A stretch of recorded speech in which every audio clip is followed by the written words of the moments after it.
Wild world we live in, and it's gonna get wilder before he comes back for it.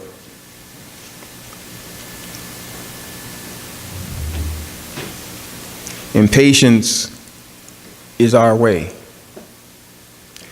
but not his way. Mankind has many lessons to learn from Yahweh. Some of us claim to be making the attempt to learn them, and others are quietly being molded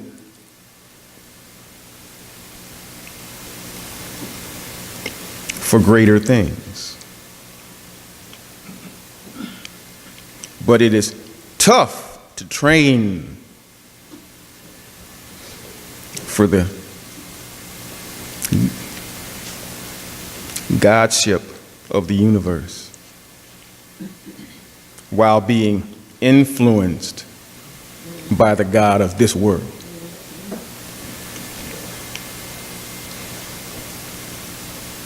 Something that we will all straighten out in our own minds in time. But Satan's training seems to be so much more fair in our eyes. Some of us. With Satan, you get positions of authority, money, people that appear to like you. I don't feel much of that anymore. But that's all a part of the job. And I don't feel shortchanged by that. From the outside, though, it seems that you're doing well.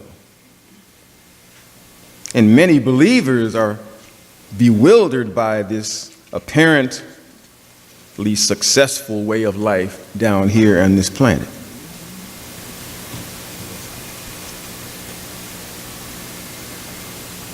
But this is not new either. Notice the mood of this song. One so many have heard for so long, and we slip into it before we intend to. Psalms 73rd chapter, the first verse. Psalms, the 73rd chapter, the first verse. A psalm of Asaph. Truly Yahweh is good to Israel, to those who are pure in heart. But as for me, my feet had almost stumbled. My steps had nearly slipped. For I was envious of the arrogant when I saw them, the prosperity of them, wickedness. For they have no pangs with death. You hear people now, death ain't the thing. Everybody gotta die. And they will say that with a gun aimed at your head. Aim it at their own. Their bodies are sleek and fat. They are not in trouble as others are. Kid here this week lied on the cops and everybody else. And I don't get into the details of that. The details are coming out, and it will get a whole lot worse before we see the end of it. I know some things, but all that stuff hasn't come out yet. And that don't talk about it much. But he's in the in crowd, but outhouse right now. But this is how it is. Some people get away with everything in this life. Certain sins are not declared sins anymore, in even the Pope's eyes.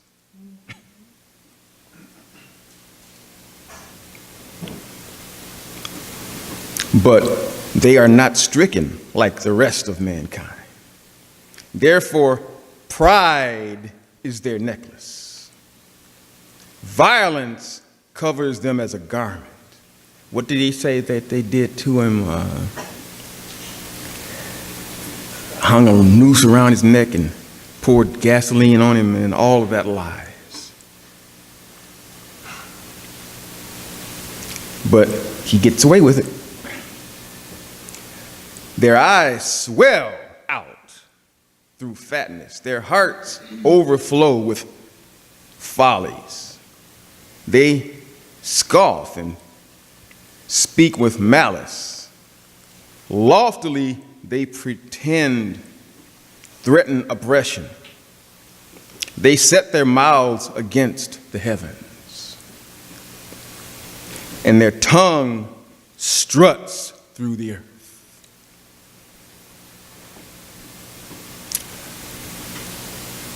Almost like he was writing about Mr. Smollett here. This is thousands of years before. The same attitudes are at play now. And we have the nerve to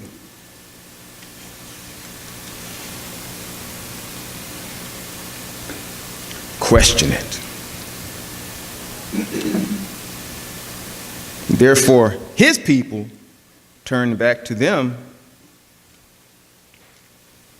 and find no fault in them. And they say, how can Yahweh know anything? Is there knowledge in the Most High? Behold, these are the wicked, always at ease. They increase in riches. $180,000 an episode wasn't enough.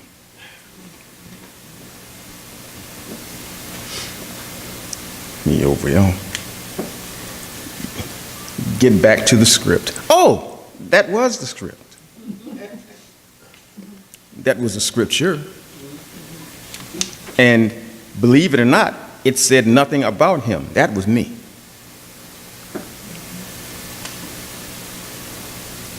And over the years, we have always seen people mimic the arrogance of the worldly.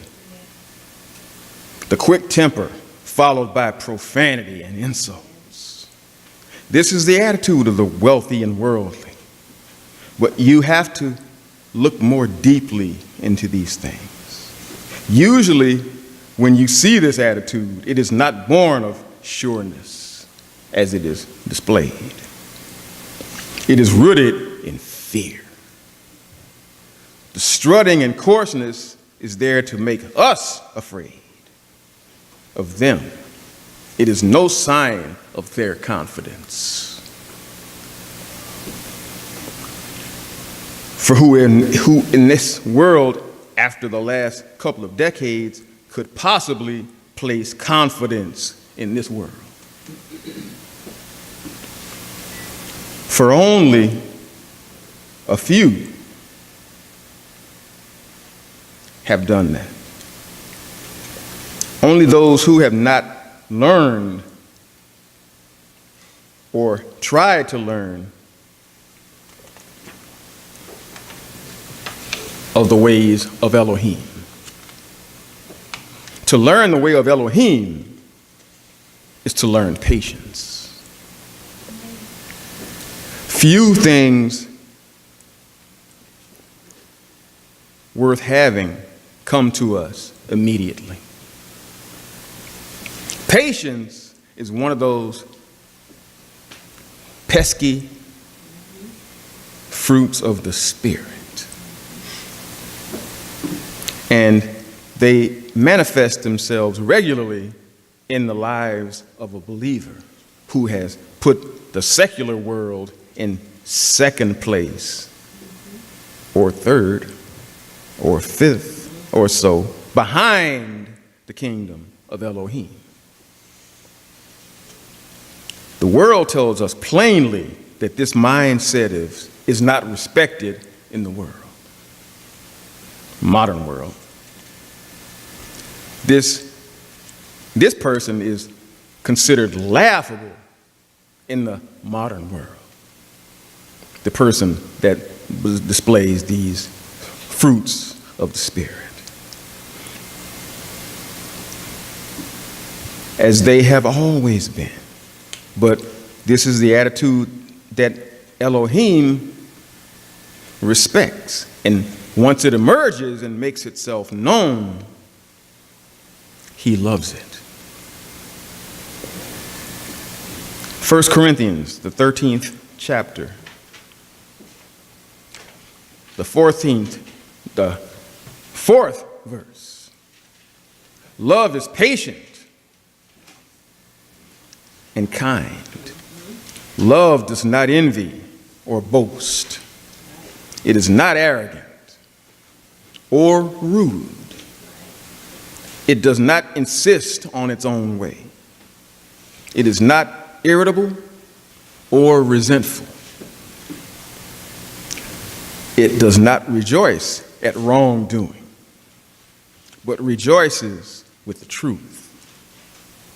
And again, the attitudes of the Spirit and love were found in Galatians, the 5th chapter, the 22nd verse. Galatians, the 5th chapter, the 22nd verse.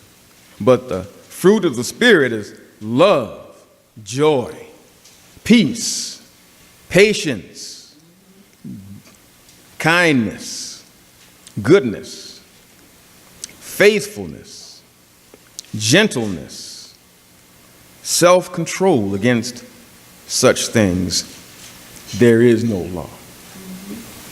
What it means here is, concerning the law, is this.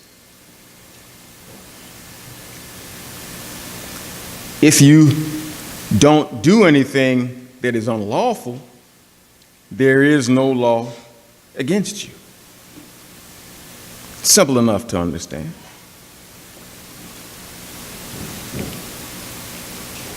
I made a mistake this morning. Turned on the television. First thing I heard was George Clooney, who just recently got married, and he was railing against the Saudis and Dubai specifically, and they are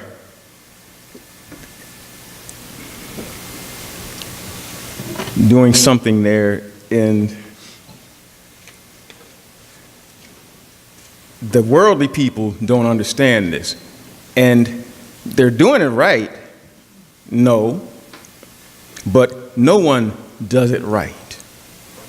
Even the Pharisees brought out the woman and not the man. That's the law, but they broke it, and many others they broke. But his peak with them is that adultery is now against the law in Dubai. And he was amassing all of his Hollywood friends to boycott Dubai until they changed the law. I turned off the television and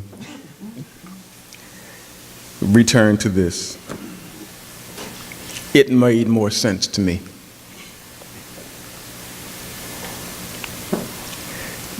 Just got married and championing adultery. I feel sorry for her.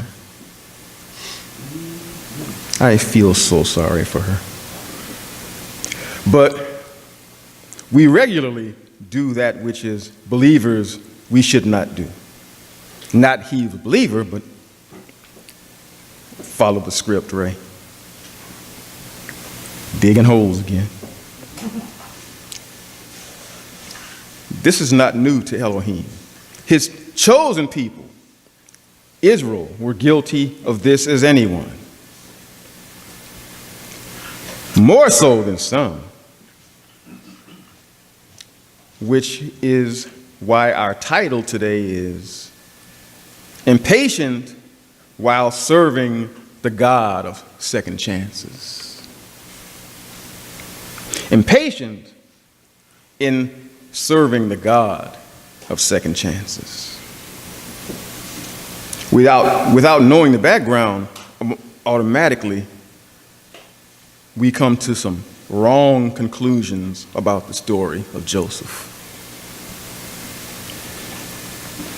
and don't understand it completely. But initially, it's a story of second chances. Not only for Joseph, but for his brothers and his father. To see what we see in this narrative is that Judah had children with a Canaanite woman. Already a definite no-no to Yahweh. The edict on this was crystal clear from the beginning. Deuteronomy, the 7th chapter, the 1st verse.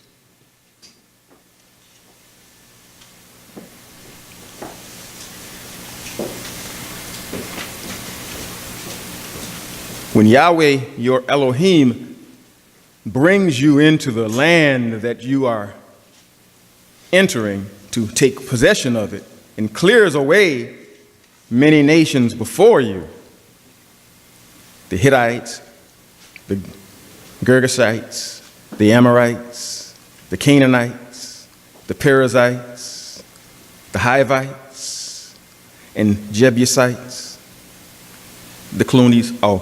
Yeah. 7 nations more numerous and mightier than you. And when Yahweh, your Elohim, gives you over to these two people and you defeat them, then you must devote them to complete destruction. You shall not make any covenant with them and show them no mercy. You shall not intermarry with them. Giving your daughters to their sons or taking their daughters for your sons. For they would turn away your sons from following me to serve other gods. Then the anger of Yahweh would be kindled against you, and he would destroy you quickly.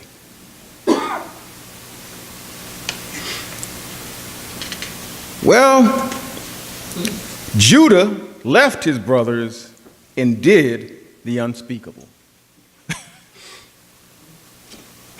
We aren't told the name of these women, but only that her father's name was Shua. Without doubt, we see that Judah had made a conscious decision to part ways with his family for a time. And this is reflected in the first words of this chapter, when it says that Judah left his brothers. He knew full well that marriage to Canaanite women was not to be done.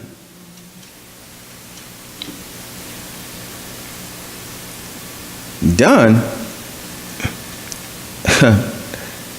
Not as much as contemplated among Israelites, much less done. But as we all know, after living a little while, that you'll see this regularly in your own life. When you want to do something that you know is wrong and unacceptable to your family or Yahweh, we separate ourselves from our families or our church family so that we can do what we want to do and not hear about it from them.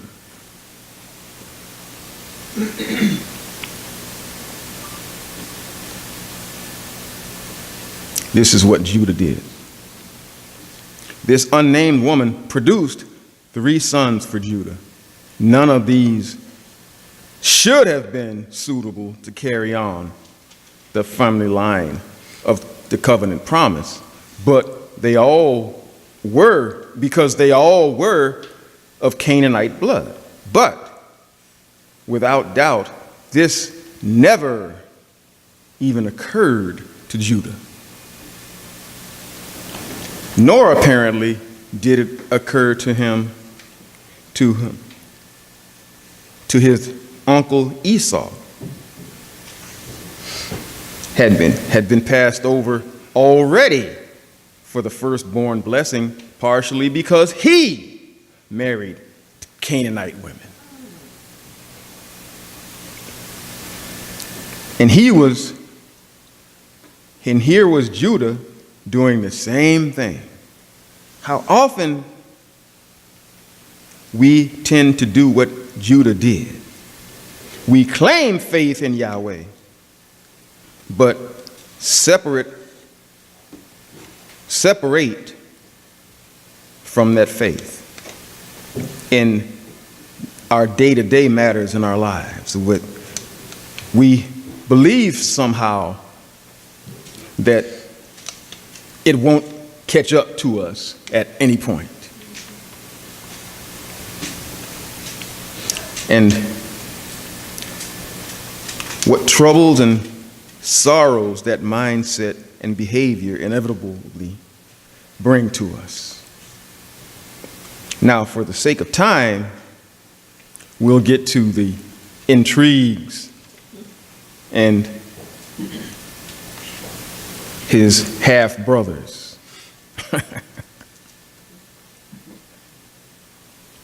Of which there all together were 7.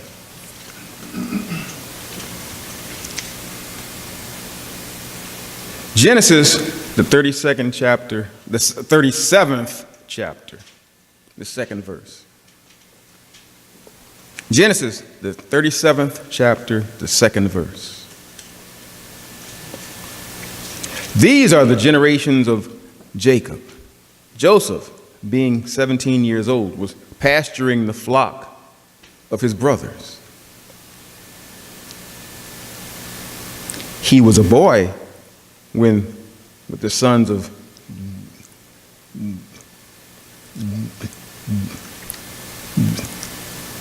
Bilhah and Zilpah, his father's wives, and Joseph had a bad report of them to their father. Now, Israel loved Joseph more than any other sons because he was the son born of his old age.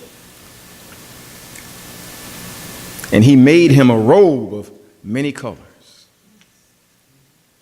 When his brothers saw that their father loved him more than all the other brothers, they hated him and could not speak peacefully to him. Here again, we will see that jealousy aroused in the sons of one mother against the ones of the other. More fallout from the Israeli marriages to Canaanites. But this isn't particular to them. Anytime you have blended families, there is strife, because we don't admit it all the time, but we do it all the time. Your family did that. Mine didn't do that. My family is all that, and y'all did that. You do it all the time. We do it all the time. And this was. Continue at verse 5. Now, Joseph had a dream, and when he told it to his brothers, they hated him even more.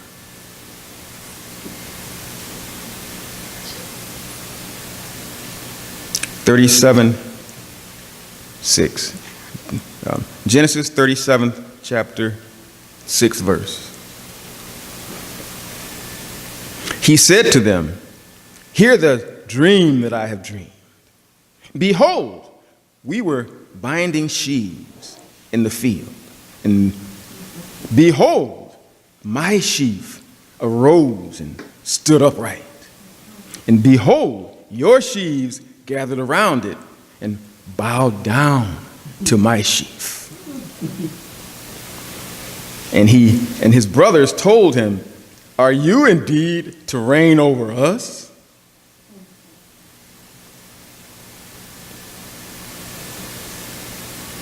Or are you indeed to rule over us? So they hated him even more for his dreams and for his words. Then he dreamed another dream and told his brothers about that and said, "Behold, I have dreamed another dream. Behold, the sun, the moon, and the stars, and 11 stars were bowing down to me." Verse 10. But when he told his brothers this and father and to his brothers, his father rebuked him and said to him, "What is this dream that you have dreamed? Shall I and your mother and your brothers indeed come to bow down ourselves to the ground before you?" And his brothers were jealous of him. But his father kept that saying in mind.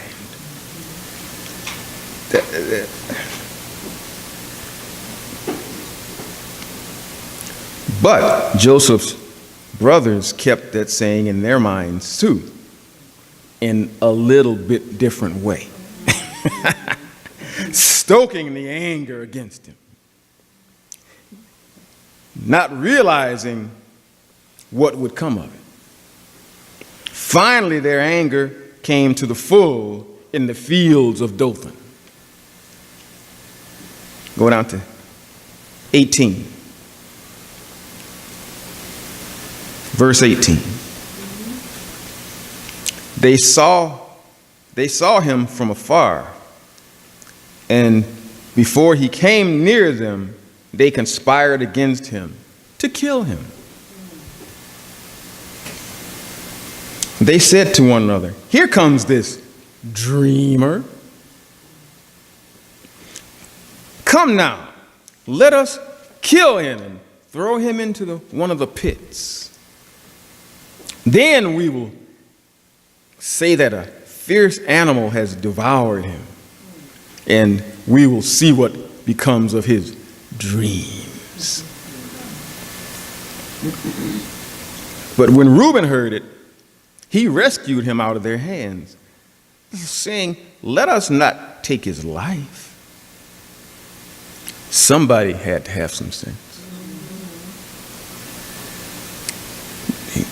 That intermarrying blood had come and taken over them at this point.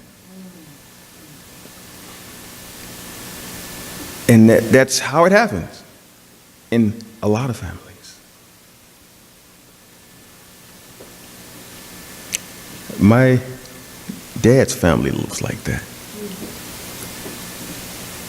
Half of them were one mother, grandmother, and she died in childbirth with the 15th kid. And the second wife had more. Dad had 27 brothers and sisters, half by one and half by the other after she died. And the rumbling still goes on today. Back to this. And Reuben said to them, "Shed no blood. Throw him into this pit here in the wilderness, but do not lay a hand on him, that he might rescue him." Little godliness still seeps through somehow. He might rescue him out of this to restore him to our Father. So when Joseph came out to his brothers, they stripped him of his robe, the one of many colors that he wore, and they took him and threw him into a pit. The pit was empty. There was no water in it. Then they sat down to eat if they did nothing. That Canaanite blood is strong, isn't it? And somehow we see that Yahweh was right to vanquish them all. And he has that right because he, at some point, can raise them all and teach them. We can't.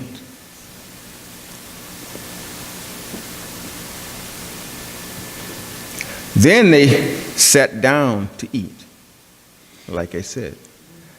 And looking up, they saw a caravan of Ishmaelites coming from Gilead with their camels bearing gum, balm, and myrrh, and on their way to carry it down to Egypt.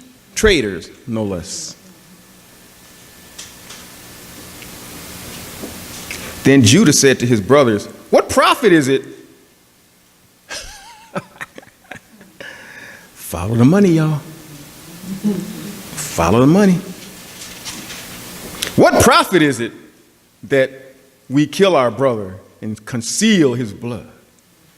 Come, let us sell him to the Ishmaelites. Just broke one law, and there you go, hell of another one. And let not our blood be on him. On him, for he is our brother, our own flesh, and his brothers listened to him. This one is a little perplexing to me, that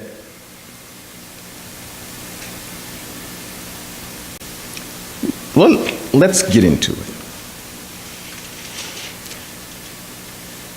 This is for those who said many times that the book is pro-slavery. They skip all over this one. Exodus 21st chapter, the 16th verse. This is not a book that legislates slavery. Whoever steals a man and sells him, and anyone found in possession of him, shall be put to death. And those who continue to excuse the founding fathers, this was put in there not last night. Need more? Deuteronomy, the 24th. Ooh, the symbolism of that. 24/7. Deuteronomy, the 24/7. 24/7. If a man is found stealing one of his brothers of the people of Israel, and if he treats him like a slave and sells him, then that thief shall die. That sound like accusing someone of slavery and getting off with it to you? Mm-mm. And don't come in here talking about the founding fathers. Wish they had found this. We hadn't been as bad off as a country as we are now. And notice that when we are in the midst of our sins, we give no care to the law of Yahweh. But we would do well to keep his law in mind. It could be our salvation.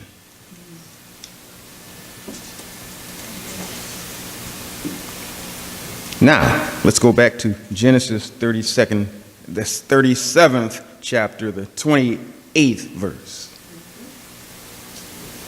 Then the Midianite traders that passed by, and they drew up Joseph and lifted him up out of the pit and sold him to the Ishmaelites for 20 shekels of silver. And they took Joseph to Egypt,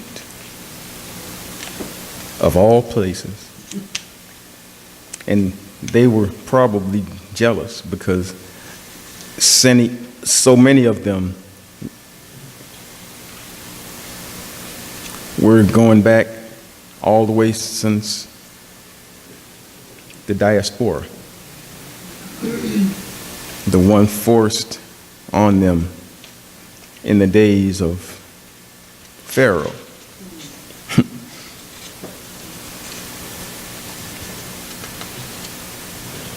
When Reuben returned to the pit and saw Joseph was not in the pit, he tore his clothes and returned to his brothers and said, "The boy is gone."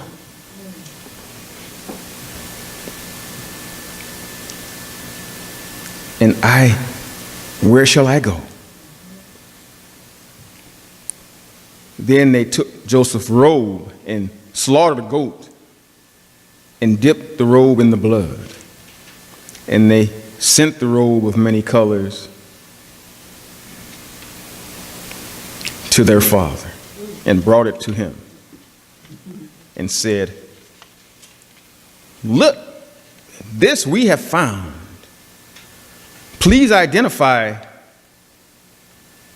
whether it is your son's robe or not." Your son, not our brother, your son. It's this little stuff like this is very telling of attitudes.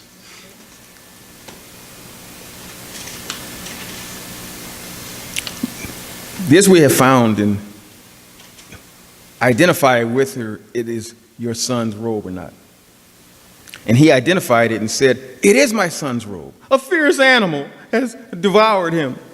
Joseph is without doubt torn to pieces."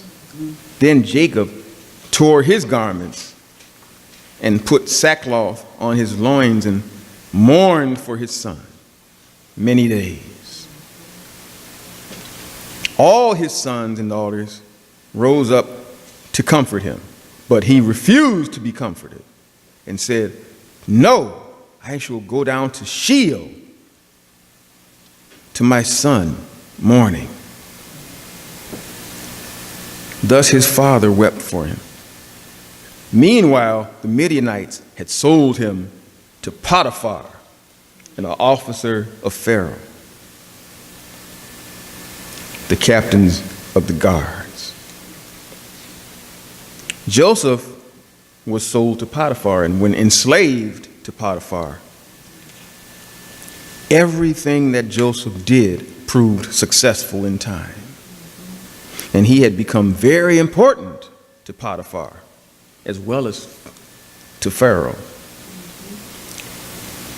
Genesis, the 39th chapter, the 3rd verse.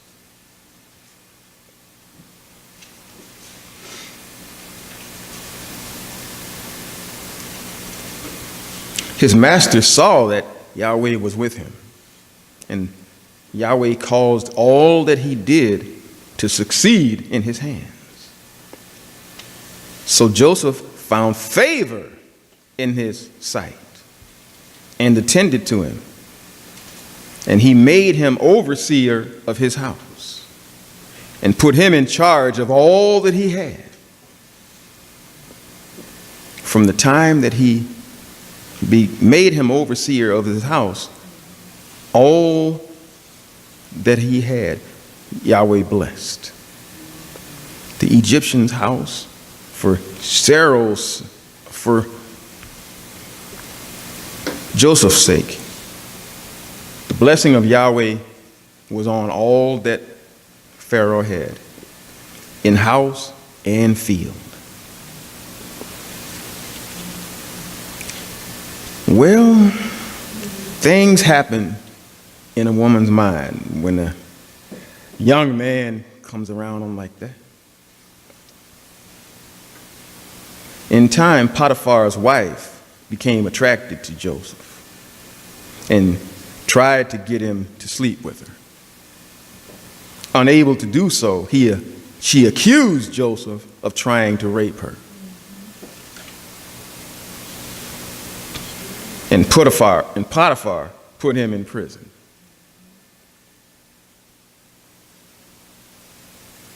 Yet even this did not discourage Joseph. Roll down to verse 21. But Yahweh was with Joseph and showed him steadfast love and favor in the sight of the keeper of the prison. And the keeper of the prison put Joseph in charge of all the prisoners who were in the prison. Whatever was done there, he was the one who did it. The keeper of the prison paid no attention to anything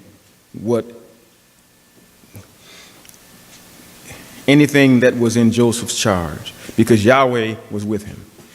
And whatever he did, Yahweh made it successful. While in prison, Joseph was able to interpret the dreams of Pharaoh's cupbearer and his baker. He told the cupbearer that he would be restored to his position and asked him to put in a good word with Pharaoh.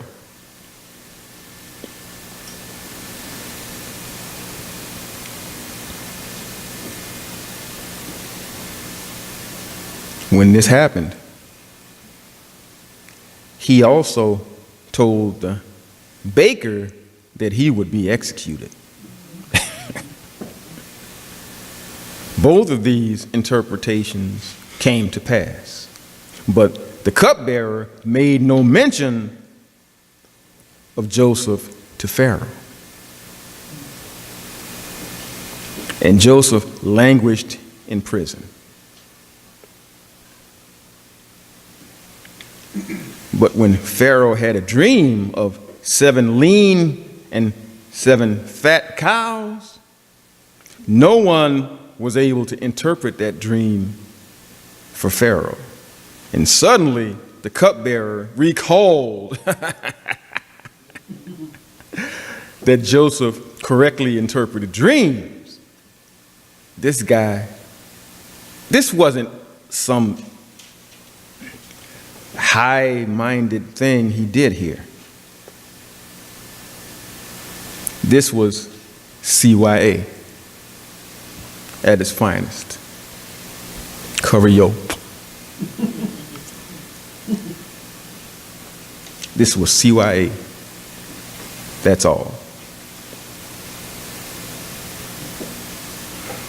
And the cupbearer recalled that Joseph correctly interpreted dreams, and he and the baker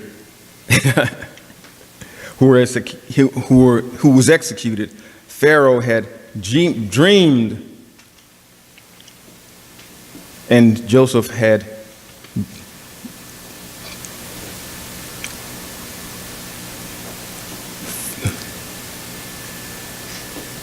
Joseph brought from the prison pit, and cleaned up and brought before him to interpret his dreams.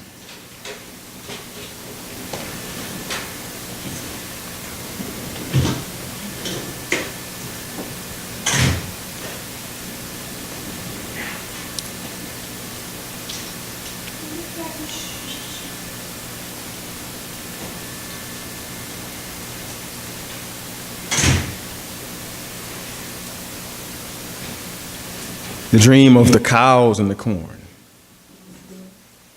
Genesis, the 41st chapter, the 28th verse.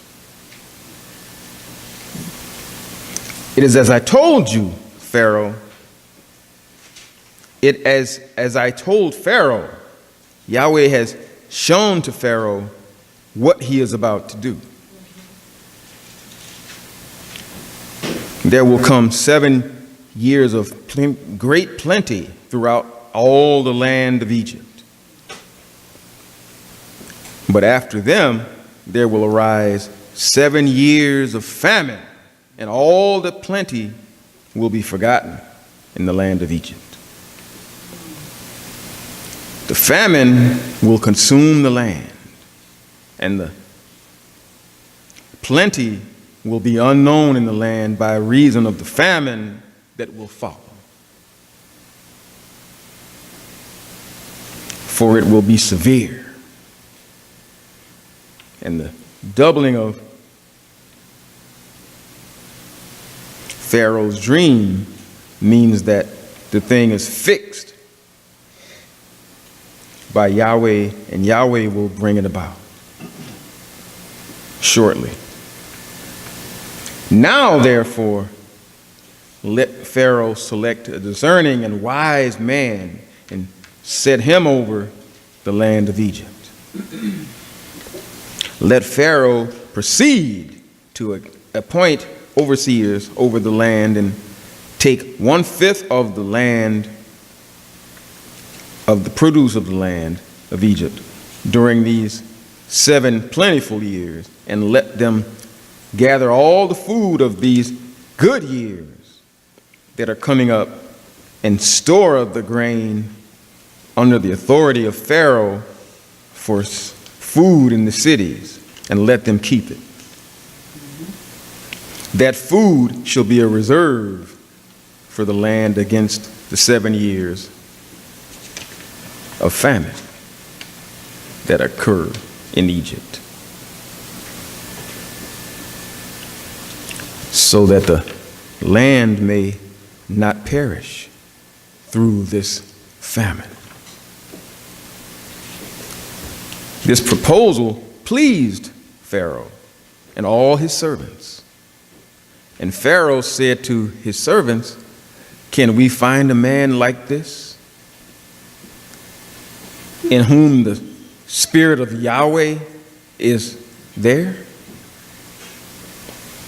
Then Pharaoh said to Joseph, "Since Yahweh has shown you all this, there is none so discerning and wise as you are. You shall seat over my house, and all my people shall order themselves at your command. Only as regards to the throne, I will be greater than you."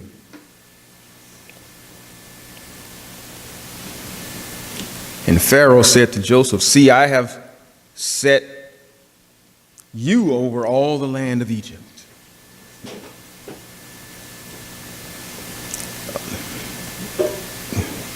Quite a little dream Joseph had. His brothers now will get their comeuppance. In this time, only Pharaoh was more powerful in Egypt than Joseph. But notice that this is not being done only for Joseph. After all, we are dealing with a God of forgiveness, a God who will challenge you with the opportunity to repent and change your life for the better. If you are willing to follow his ways according to his way.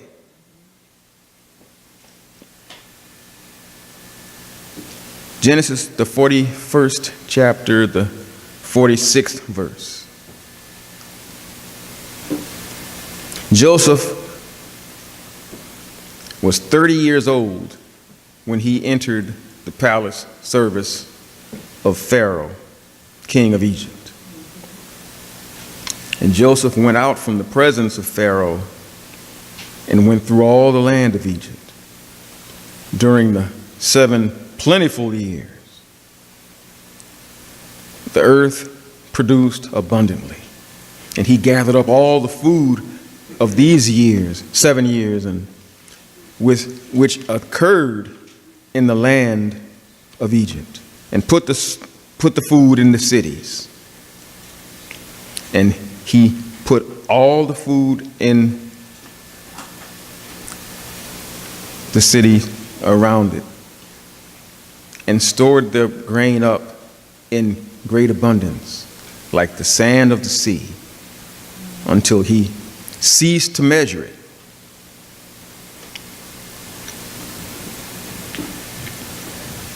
Before the years of famine came, 2 sons were born to Joseph. Asenath, the daughter of Potiphar, the priest of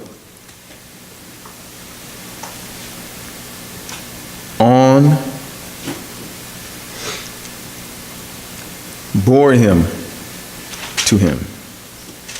Joseph called the name of the firstborn Manasseh, for he said, "Yahweh has made me forget all my hardship and all that my father's house held for me."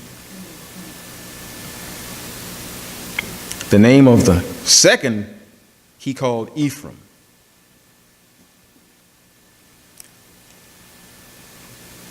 That order is important to some, but because they misplace it, but that's another thing. I don't talk about that much here.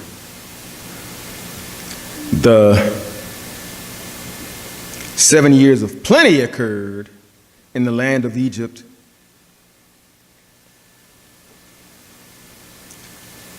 and came to an end. And the 7 years of famine began, as Joseph had said.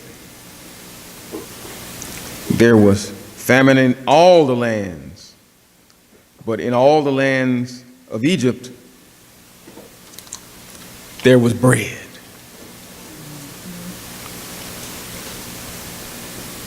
When all the land of Egypt was famished, the people cried to Pharaoh for bread.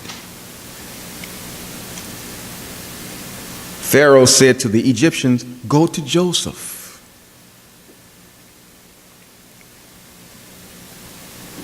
What he says, you do."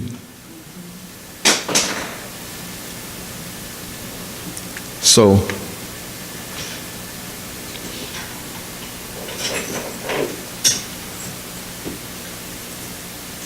whenever the famine that spread over the land, Joseph opened all the storehouses and sold to the Egyptians, for the famine was severe in the land of Egypt. Moreover, all the earth came to Egypt to buy grain from Joseph, because the famine was severe over all the earth. Not only the people of earth, but all the people.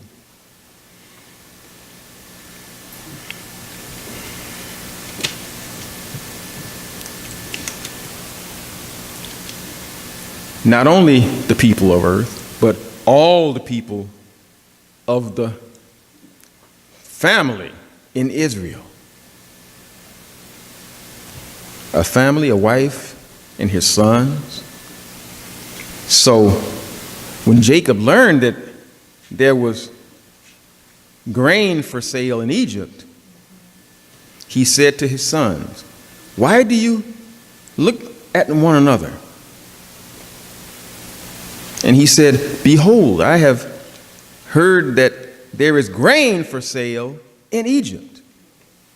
Go down and buy grain from there, for us there, that we may live and not die."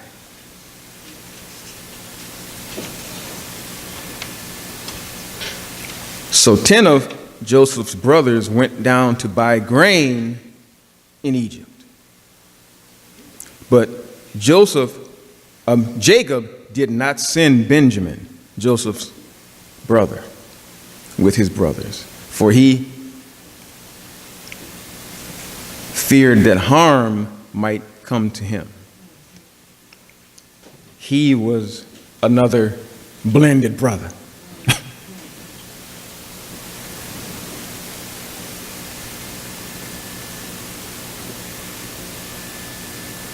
He knew what happened in the back of his mind.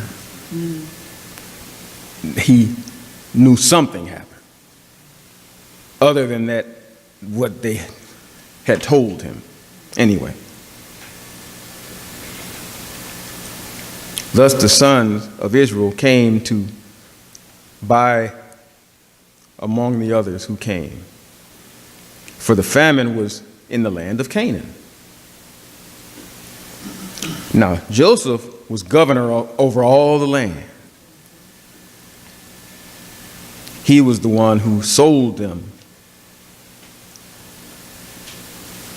who sold all to all the people of the land.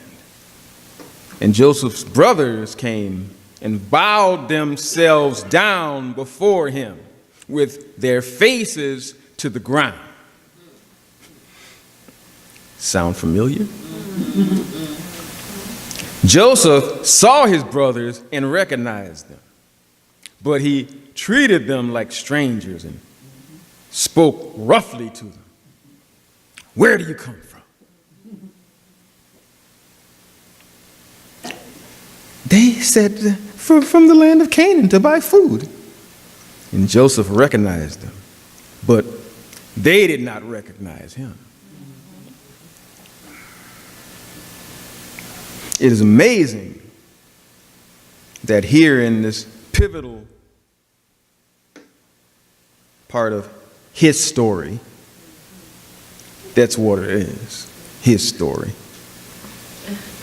They call it history, but his story. This is Yahweh's story.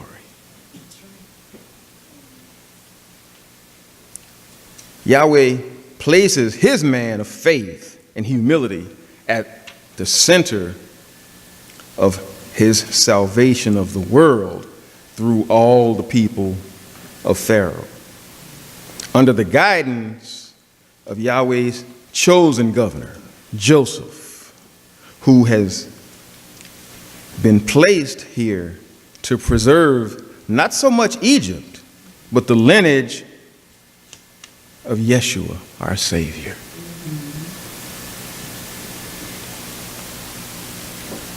Through the repentance and restoration of Joseph's brothers to him,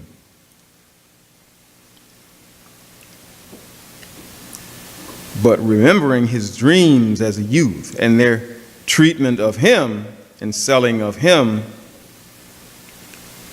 he pressured them a little bit before that forgiveness and the grain that they sought.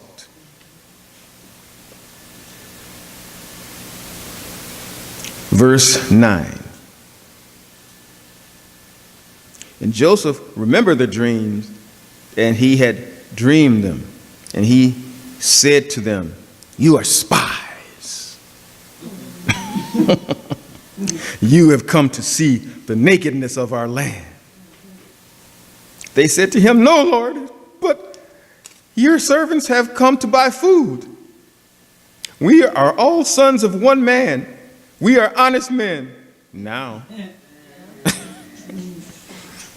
your servants have never been spies. Yeah, they were at one time. He said to them, "No, it is the nakedness of the land that you have come to see." And they said, "We, your servants, are 12 brothers, the sons of one man in the land of Canaan. And behold, the youngest is this day with our father, and one is no more."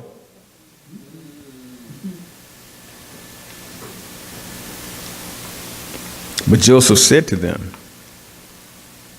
"It is as I said to you, you are spies." But by this you shall be tested, by the life of Pharaoh.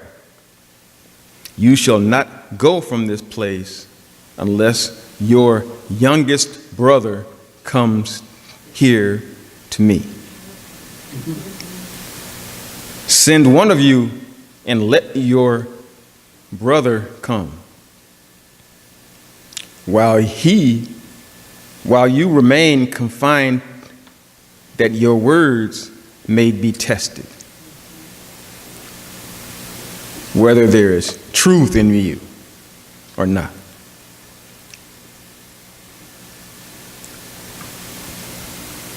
Else by the life of Pharaoh, you are spies. And he put them all together in custody for 3 days. On the third day, Joseph said to them, "Do this, and you will live. For I fear Yahweh. If you are honest men, let one of your brothers remain confined where you are in custody, and let the rest go out and carry grain for the famine of your households, and bring your youngest brother to me."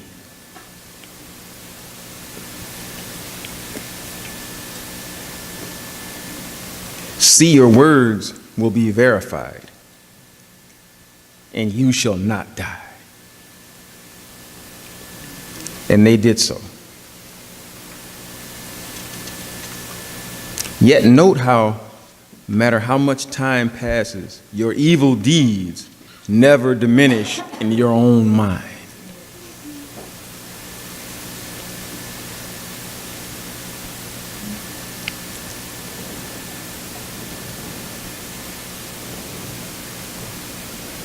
If the pain of them is to linger,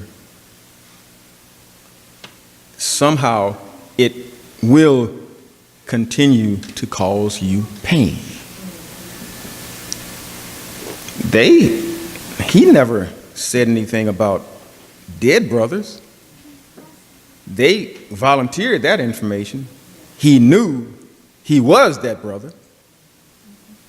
But that's what guilt does for you. When you have to come with the truth, you come with it. And you know somehow there is no other way.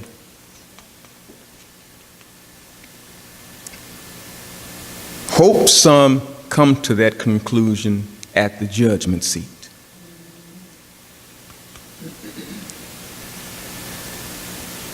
Verse 21. Then they said to one another, in truth, we are guilty concerning our brother, in that we saw the distress of his soul when he begged us, and we did not listen. That is why this distress has come upon us.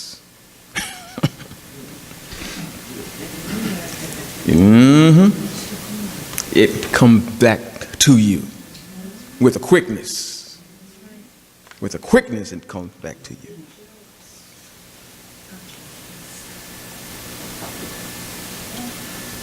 And Reuben answered them, did I not say to you not to sin against the boy?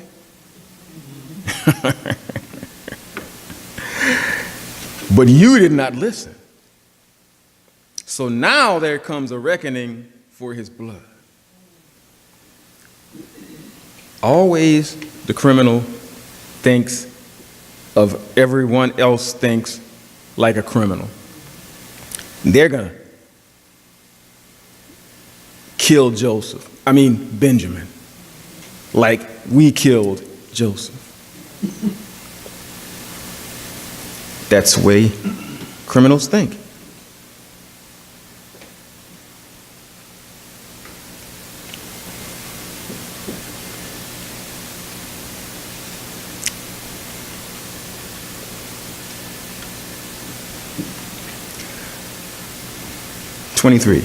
They did not know that Joseph understood them, for there was an interpreter between them.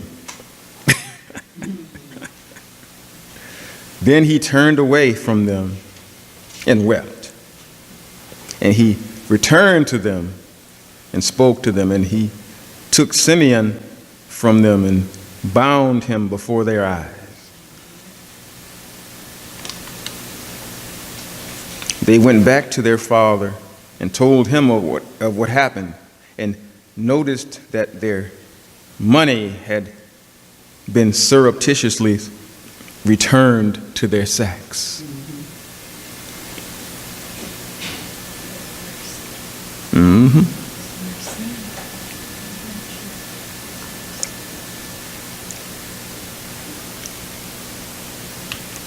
Genesis 42:29. When they came back to Jacob, their father, in the land of Canaan, they told him all that happened to them. The man, the Lord of the land, spoke roughly to us and took us to be spies of the land. But we said to him, we are honest men. We have never been spies. We are 12 brothers of our father. All the more that the youngest is this day with our father in the land of Canaan. Then the man, the law of the land, said to us, by this I shall know that you are honest men. Leave one of your brothers with me, and take your youngest brother to me.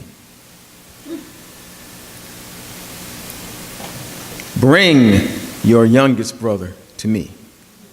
Then I shall know that you are not spies, but honest men. And I will deliver your brother to you, and you shall trade in the land. As they emptied their sacks, behold, every man's bundle of money was in his sack. And when they and their father saw this, bundles of money, they were afraid. And Jacob, their father, said to you, "You have bereaved me of all my children. Joseph is no more, and Simeon is no more, and now you would take Benjamin. All this has become against me." And Reuben said to his father, "Kill my 2 sons if I do not bring him back to you. Put him in my hands, and I will bring him back to you." But he said, "My son shall not go down with you, for his brother is already dead, and he is the only one left.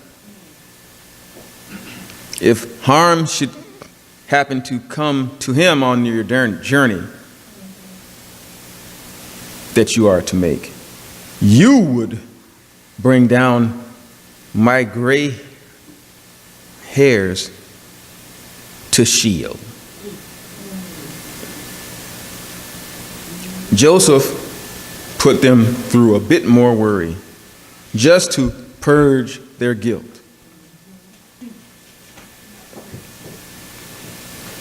But in the end, he revealed himself to them and revealed to them the glory of Yahweh in the end of his earlier dream.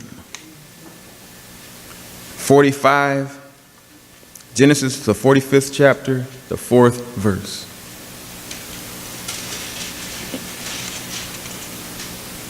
So Joseph said to his brothers, "Come near me, please." And they came near. And he said, "I am your brother Joseph, whom you sold in Egypt.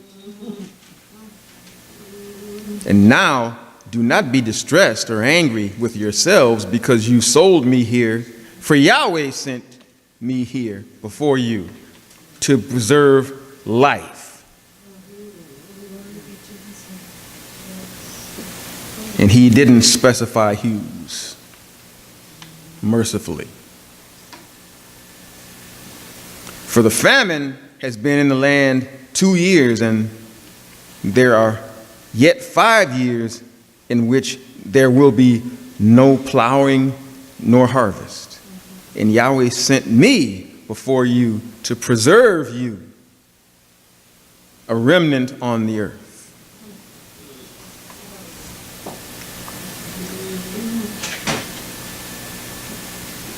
And to keep alive for you many survivors. For it was not you who sent me here, but Yahweh. He has made me a father to Pharaoh, and lord of all his house, and ruler over all the land of Egypt. Hurry and go up to my father and say to him, "Thus says your son Joseph, Yahweh has made me Lord of all Egypt. Come down to me, do not tarry."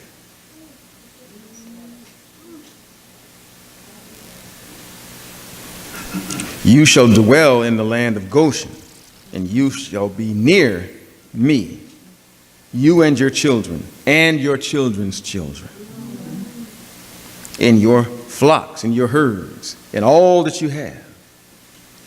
There I will provide for you, for there are yet 5 years of famine to come, so that you and your household and all that you have do not come to poverty.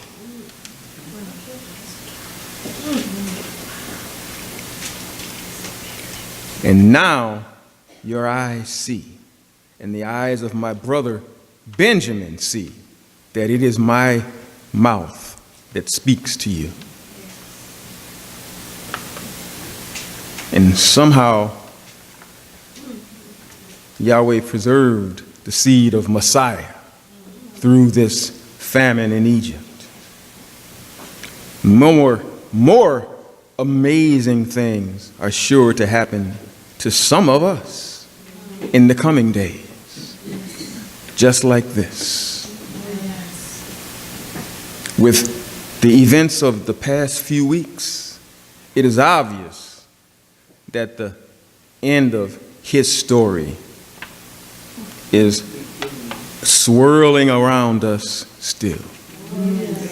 Many don't see it that way, but is swirling around us still. The days of evil are promising to wax even more so. This is our time to draw closer as brothers in Yahweh.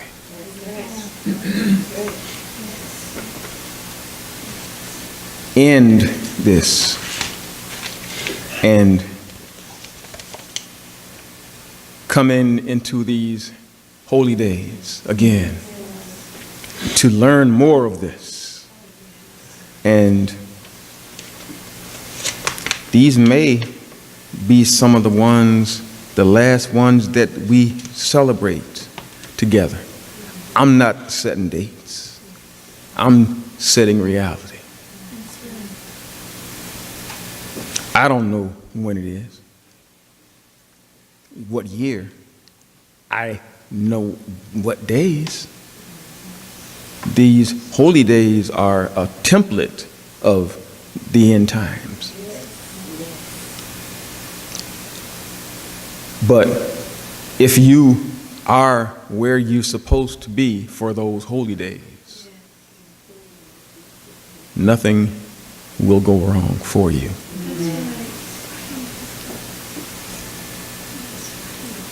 And the holy day isn't Sunday.